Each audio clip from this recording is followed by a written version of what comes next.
2017.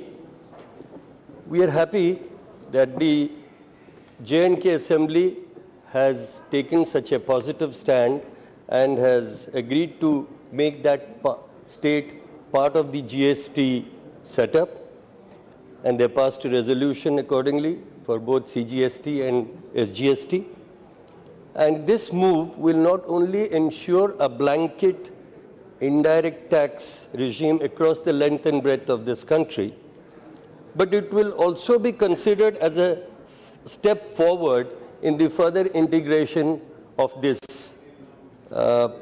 nation, in spite of this tax being a negative tax.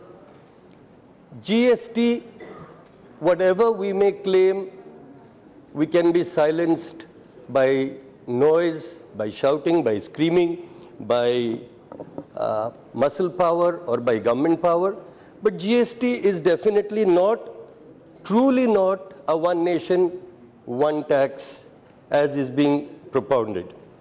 When I say it is not one nation, one tax as government is claiming, it is evident if any of us bother to go back to our constituencies, those who have constituencies, go back and ask our traders, our people, what exactly do they feel when they are dealing with GST. Let us take Gujarat as a model for GST. We all know that month before last, there was a tremendous show, and at midnight GST kicked in. Again, 15th of August, we thing that had happened 70 years ago. So parallels are being created, which is good. Every government should try to leave an impression on the feeble minds of the public, and it is perfectly okay. But we have also seen from Gujarat that from the 1st of July, the traders have been on strike. Most of the mandis in Gujarat, the model state, sir, you know, we always thought models were something to look up to, and now we have a state as a model. So as a model state, it has been on strike, the traders have been troubled, and they have actually shut shop. Just imagine the poor, the weaker traders, how much they would be suffering, because their daily bread depends on opening the shutters and selling things. So new orders and outputs have also decreased in the past 1 month. And I saw a television program this morning, I don't remember which channel, which was showing the fall in orders for furniture units in Punjab. While we see the GST in the manner that the Congress had thought of and the NDA has introduced, we have had very many steps of GST being introduced. And what is happening is, unlike Malaysia and Singapore, where GST has been a success, we, by keeping so many levels of GST, and there is also a zero level. So the zero thing is where the bureaucrats are very happy. Zero means you are not out of the ambit of GST. You are somewhere there, but we have yet to look at you. We have yet to put our focus on you. Within hardly 31 days of time since the GST has been introduced, the GST Council, I have been told, has changed the law. Some 61 items have been introduced, taken out. So the fine-tuning is going on, which is also perfectly okay when you consider that the nation is such a big country and so many things happening. So we will not go down heavily on that, although everybody knows that the Indian manufacturing industry in July 2017 has seen a sharp decline in orders. I'm trying to go beyond what states' problems will be, how they will be losers. Everybody knows, and if some state, any one state that really opposed GST tooth and nail was Tamil Nadu when the great Amma was alive, and when ADMK was a party to contend with. However, this morning, the Honorable Law Minister, in a reply to a certain question, very categorically stated that data is the new oil.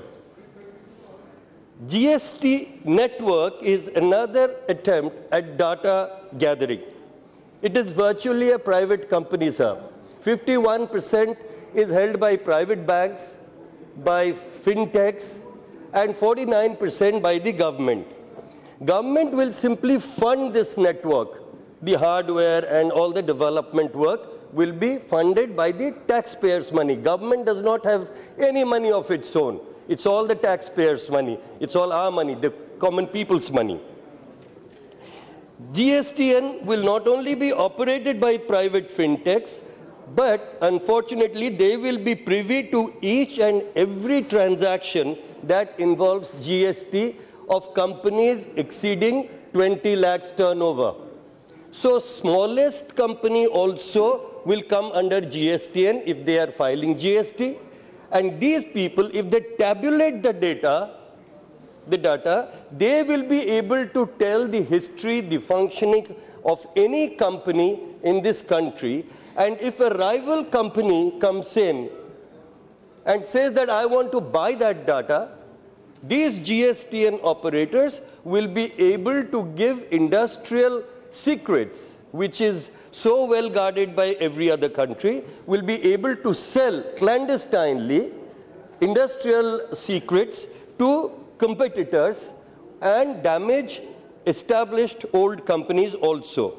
Apart from that, while Section 139 and 143 of the Companies Act 2013 makes it mandatory for the CAG to audit any state or central government company, this network has been kept out of the purview of the CAG. Similarly, they have also decided to, yes sir, and they have also decided to keep it out of the purview of RTI. Efficiency is nowhere to be seen. Sir, we know as children in our village, there was Brahmani river next to our village, and when we used to jump in, and if the tide was rising, if the water was speeding, and we wanted to reach the other bank, we never swam straight. We would swim slightly upstream so that the water would push us and we will reach our destination. When we have such intelligent ministers in charge of finance, law, information and broadcasting, and so many other ministries, I am amazed that as common citizens, I'm sure they have lived life as common citizens also, they have not been in government forever, have they not encountered the Indian bureaucracy? Have they not seen what a convoluted machinery it is and how efficiently it corrupts the simplest of things? If they know this, I'm really surprised. Why are they again bringing back the horrible Inspector Raj that the Congress had introduced in this country? We all, as common citizens of this country, were so happy that the Congress has been ousted, that we will see a new day, we will see a new morning, we will see a new nation. But here we are again burdened with Inspector Raj from 0 to 28% plus GST at various levels, killing the small traders, killing the small people, killing the average businessman. And those businessmen are not Chinese or not Pakistanis. Those businessmen are Indians too. And don't you think that the government has a responsibility for them also? Thank you, sir. Right. Okay. Sari Anandrav Adsul. Sir, Deputy Speaker, thank you very much for giving me an opportunity. आज का bill एक सीधा और साधारण bill है जो हमने कुछ महीने पहले आम सहमति से, आम राज्यों की सहमति से पास किया है और इसको एक्सटेंड करना है हमें जम्मू और कश्मीर स्टेट के लिए। इसलिए ये सिंपल है। लेकिन मेरे सामने ये सवाल पैदा होता है, आप सभी को याद है, मुझे याद है, लोकसभा के चुनाव के दरमियान हमारे आदरणीय प्रधानमंत्री जी ने पहली स्लोगन दी, सबका साथ सबका विकास, और जनता ने विश्वास रखा, बहुमत से सरकार भी आई। बाद में बहुत योजनाएं आई। शुरुआत भारत स्वच्छता अभियान से हुई, जनधन योजना आई, प्रधानमंत्री सिंचाई योजना आई, प्रधानमंत्री फसल बीमा योजना आई, प्रधानमंत्री भारतीय जन औषधि परियोजना आई, और ये भी स्लोगन आई, startup India, stand up India वगैरह वगैरह वगैरह, और ये लोग ने एक्सेप्ट की, स्वीकार लिया। आदरणीय प्रधानमंत्री जी का ये भी सपना था, एक नेशन एक टैक्स, और इसलिए बहुत प्रयास हुआ। हर राज्यों के मुख्यमंत्री, वित्त मंत्री को बुलाया गया, इसका महत्व सभी ने जान लिया, और इसलिए CGST साथ साथ SGST काउंसिल बने, स्टेट के लिए बने, केंद्र के लिए बने। ये सब ठीक है। बात जब भी जम्मू और कश्मीर की आती है, वन टैक्स वन नेशन, तो एट ए टाइम उसका अमल क्यों नहीं हुआ? मैं समझ सकता हूं, देश ने स्वतंत्रता पाई तभी 370 आर्टिकल उसमें आया हमारे संविधान में, और जब तक उनकी सम्मति नहीं मिलती है हमें आगे नहीं बढ़ सकते हैं। तो भी एक बात, जम्मू और कश्मीर में बहुत प्रयास के बाद हमारी भारतीय जनता पार्टी की वहाँ भागीदारी है, दोनों मिलकर सरकार चला रहे हैं, और ये सिलसिला 370 का जब भी चुनाव आता है तो एक बहुत सालों से हम भाजपा के साथ अलायंस में रहे, शिवसेना करके, और 370 आर्टिकल का हमेशा हम प्रचार के दौरान उपयोग करते हैं। अभी हमारे 3 साल पूरे हो चुके हैं। पहली हमारी ये प्रॉब्लम थी कि हम पूरे बहुमत में नहीं थे। आज कुछ साल यानी कुछ महीनों तक राज्यसभा में हमारी बहुमत नहीं था, लेकिन आज तो दोनों जगह हम बहुमत में हैं। विरोध के लिए विरोध करने वाले हैं, माइनॉरिटी और दलितों की एक वोट बैंक जिन्होंने बनाए, सालों से सत्ता में रहे, एक वोट बैंक बना के, और इसलिए उनको इसमें कोई इंटरेस्ट नहीं था 370 धारा संविधान से अलग करने का। लेकिन हम हमेशा बोलते आए, तो फिर हमें देर किस बात की है? वहां भी सरकार हमारी है, जहां हमारी सरकार नहीं वो भी लोगों ने वो स्वीकार किया है, लेकिन यहां हमारी भागीदारी वहां की सरकार में है भाजपा, और तो भी ये देर क्यों लगता है? जो हमारा एक कंसोलिडेटेड फंड है हमारा केंद्र का, जो हमारे देशवासियों के विकास के लिए है, उनके पैसे से जमा होता है, उसमें से लाखों करोड़ रुपए हम वही जम्मू कश्मीर के संरक्षण में लगाते हैं, उनको अलग पैकेज देते हैं। एक नेशनल बड़ा हाईवे बनाया है, एक ट्रेन ट्रैक इतनी डिफिकल्टी होते हुए भी, पहाड़ी इलाका होते हुए भी रेल का ट्रैक भी हमने बनाया। छोटे छोटे उद्योग शुरू करने का ऐलान किया है। पुलिस भर्ती में वहां के जवानों को हमने प्रायोरिटी दे चुके हैं। सब कुछ करते, करना भी चाहे, लेकिन हमारे सामने ये प्रॉब्लम है जो 1965 में युद्ध हुआ पाकिस्तान के साथ, उन्होंने आक्रमण किया था, हमने नहीं। तो भी हमारे जवानों ने बॉर्डर के अंदर बहुत आगे चले गए थे, कुछ दूरी तक, लाहौर तक तो गए थे। लेकिन अनुभव यह आया, ये वार सही माने में हमने जीता था। हम वार में जीतते हैं लेकिन तह में हारते हैं, वैसा ही हुआ। एक पाक व्याप्त कश्मीर सुनने में कैसा लगता है? मेरे साथी बैठे, पाक व्याप्त मतलब हमारी भूमि पाक के कब्जे में है, और ये कारण वहां आतंकवादी कैंप्स बन चुके हैं। टेररिज्म जो हमें सालों से सताता है, बहुत जवान मर चुके हैं, नागरिक बन चुके हैं।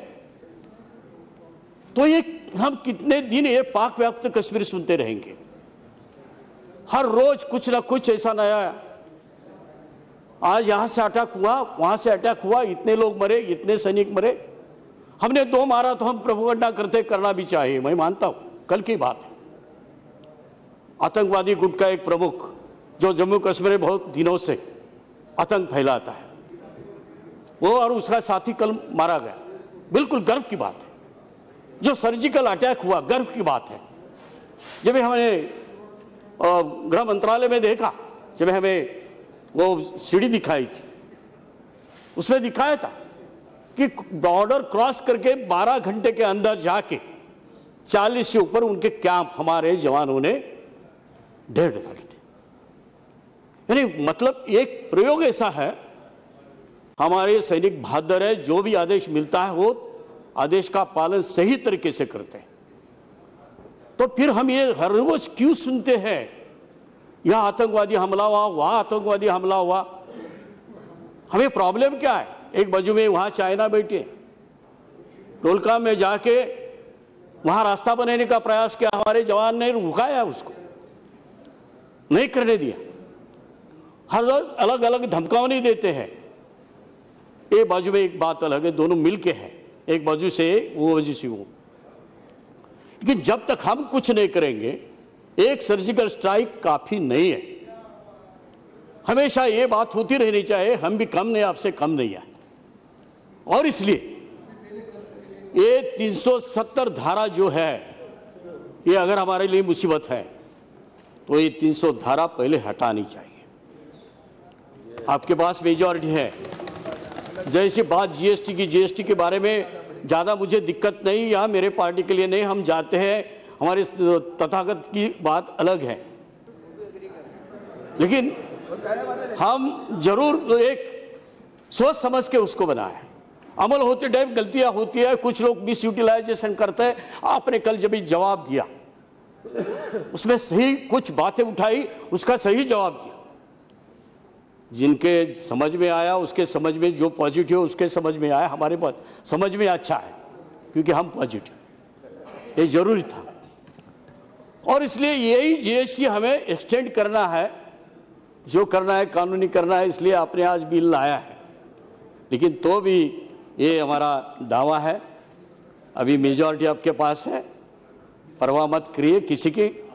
आप फॉर्चुनेटली वित्त मंत्री के साथ डिफेंस मिनिस्टर भी है, और इसलिए ये सब्जेक्ट मेरा दूसरा साथी बोलने वाला था, लेकिन मुझे आपसे ये अपील करना था, ये बोल के आपको धन्यवाद देता हूं, समर्थन करता हूं शिवसेना की तरफ से।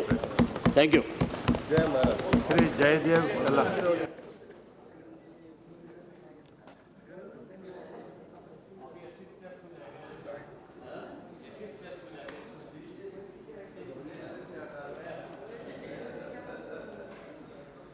Thank you, sir.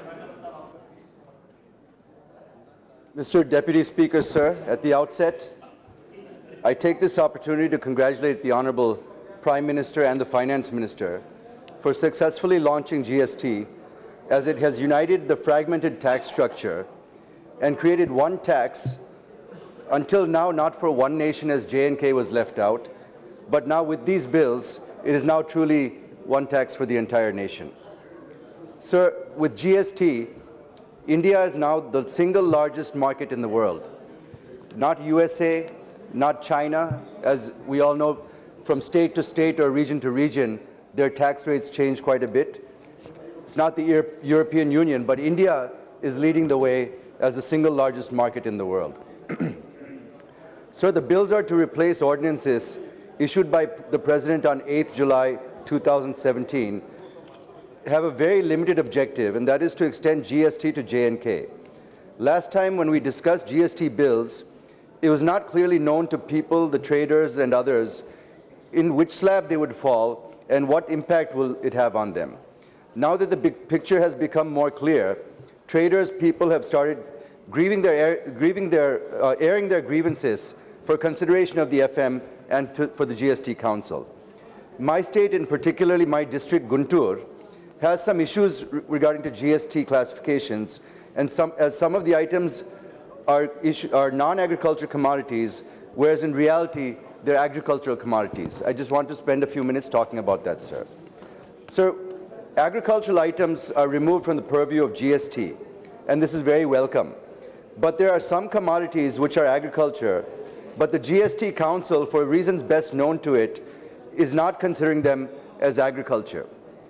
Let me give an example. Sir, 5% GST is imposed on red chilies, whereas 0% GST is imposed on green chilies. Minister Ji, Jaitley Ji, just one point, sir. The red chilies, sir, my district Guntur is the largest growing chili district in the world, sir. We produce 20% of the chilies of the global production. And in this GST, while 5% is being imposed on red chilies, 0% is imposed on green chilies.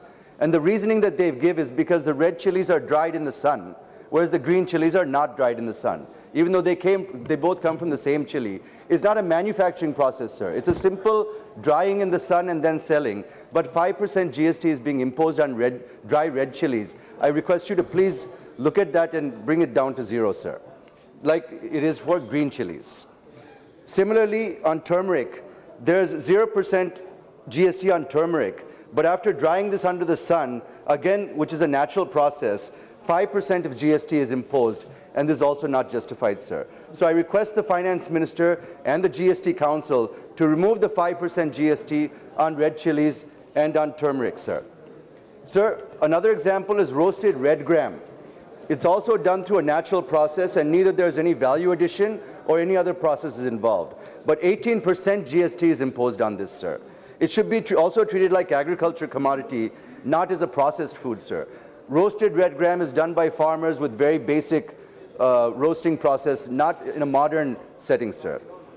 I have no hesitation to say that it is the irony that de-stemming is also considered as value addition under GST, sir. It is ridiculous that if you remove stem from any vegetable or plant, it becomes value addition and attracts GST. So please do not consider de-stemming as a value addition, sir. So I request the Finance Minister to please look into these and remove GST on chilies, turmeric, and other non-processed or naturally processed agriculture commodities, sir. Sir, the next point is on tobacco, sir. Sir, 5% GST is imposed on tobacco leaves on reverse mechanism, and 28% on all other goods not specifically mentioned elsewhere other than bids. It is really pinching the tobacco farmers in particular and the sector in general. Earlier, the central excise duty was removed on raw tobacco and unmanufactured tobacco. Now the GST Council has reversed this and proposed to impose rates at 5% and 28%, which is detrimental not only to the tobacco growers but also to exporters, sir. Secondly, it impacts foreign exchange, which we are now getting around 6,000 crores per annum. So this may also be considered, and GST may be reduced to 0% and 5% respectively, sir. Sir, the next is on textiles, and I think this is probably an input that you've been receiving from many people across the country. The Honourable Finance Minister is aware of the countrywide agitation by textile traders against imposition of 5% GST on man-made fabric, yarn, fabric, and ready-made garments. Earlier, there was no VAT on hank yarn and handloom fabric. Secondly, if ready-made garments are more than 1,000 rupees, then 12% GST is imposed. I request the Honourable Finance Minister to please reconsider this decision, as lakhs and lakhs of handloom weavers are involved in this and would be affected, sir. Sir, the next point is on real estate. Sir, many ventures in real estate were about to be completed and were not sold as on the appointed day due to the slump in the real estate sector for the last 2 years. Moreover, the completion of the construction of apartments will take a minimum of 15 to 18 months, and in some cases even 36 to 42 months in the case of high-rise apartments. Hence, restricting the input credit for invoices of not earlier than 12 months will cause the denial of legitimate input credit for the stocks held on the appointed day. So their demand is that input credit should not be restricted to 12 months for the builders, and credit should be given for all the invoices, the stocks of which were held in stock on the appointed day, sir. Sir, a few other points that I want to make is many people have spoken up on sanitary napkins, so I won't take too long, but sanitary napkins is something I would also like you to review, sir, as well as branded vegetables, sir. Sir, any vegetables sold with a registered trademark are now getting a GST. So that means basically that the quality, the freshness, the hygiene that is guaranteed by a brand or a trademark is being taxed, whereas the same product that is not branded is not being taxed. So this is working as a disincentive, sir. It's a disincentive for customers to move to branded, quality, fresh, hygiene products rather than other products. And we would request you to please relook at this also, sir. Sir, one other one is on hybrid and electric cars, sir.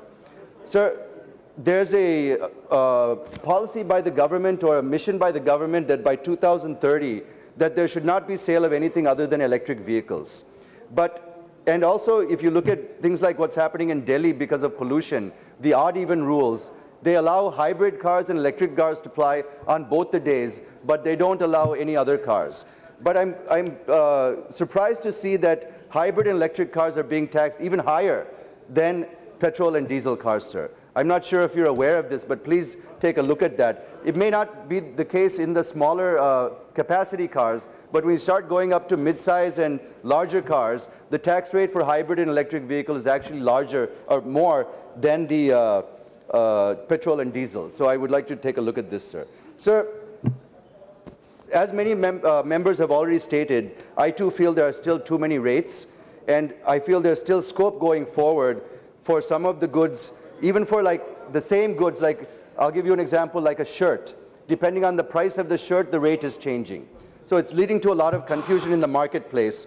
And I would like you to please consider a maximum of 3 slabs instead of the 6, and remove multiple slabs for same goods or services, sir.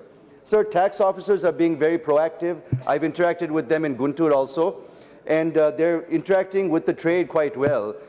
But right now, I believe the customer awareness is at a very low level, sir. Customers are not clear about what they should be looking for, what they should be careful about when buying any goods or services. So some type of campaign or a program to educate them, I think would be useful, sir. Also, sir, like Malaysia had enacted an anti-profiteering legislation at the time of their introduction of GST, I think that would be something that we should consider as well. Finally, sir, my last point is on industrial incentives, sir. Sir, at the time of bifurcation, Andhra Pradesh was promised that we would be given industrial incentives in line with Uttarakhand and Himachal Pradesh. When we were insisting on this, it was told to us that because of GST, that is no longer going to be the case, because excise duty exemption is no longer going to be possible.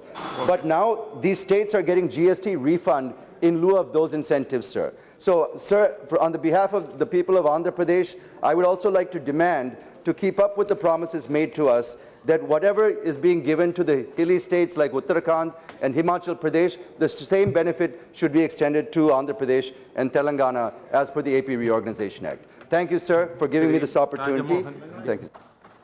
Rajamohan Reddy.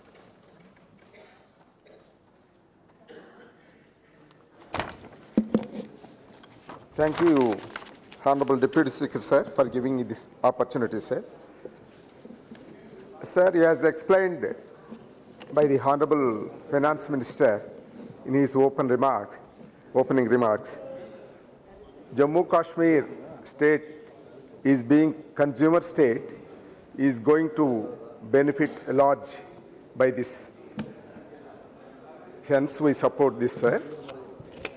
Sir, Jammu Kashmir, the only state that missed the July 1st rollout date of GST, joined the new indirect tax fold, making the GST one nation, one tax regime. Jammu Kashmir Goods and Service Tax Bills 2017 was adopted by the State Assembly in the first week of July. The State Assembly should be congratulated, and the people of Kashmir State should be congratulated for making GST constitutionally possible in the state. With this, the state being a consumer state is hoped to get maximum benefit from the GST. It will also pave the way to replace national, state and local levies with a single unified value-added tax and integrating India as one market. The bills are hoped to amalgamate throughout the country all the indirect central government levies like sales tax, service tax, excise duty, custom duty, surcharge and cesses. By providing safeguards to the special status to the state, the country has sent out a message to the people of Jammu Kashmir that India cares for its sensitivity. The centre's action has also been the biggest internal confidence building measures. The constitutional safeguards for the state as per Section 5 of the Constitution of the state, which empowers the state to levy tax, some shall remain intact. This is indeed the great gesture of the central government towards the state. After the rollout of the GST, textile sector in the country has been badly hit and needs to be exempted from the GST net. Otherwise, the textile sector will be uncompetitive. Government should also consider to remove the items relating to disabled handicapped persons from the GST net. The injustice evident in the decision to tax replacement of non-functional or partly functional body parts like crutches, hearing aids, walking frames, all replacements albeit artificial for body parts, along with other aids and appliances. Unfortunately, the items of luxury whose deprivation causes no challenges to the human existence are being prioritized instead of aids and appliances that are extremely essential for disabled persons in their routine. Sir, there has to be proper coordination between center and states for effective implementation of GST. With this, I conclude and support the bill, sir. Thank you very much. Sri Tupsan Chuang.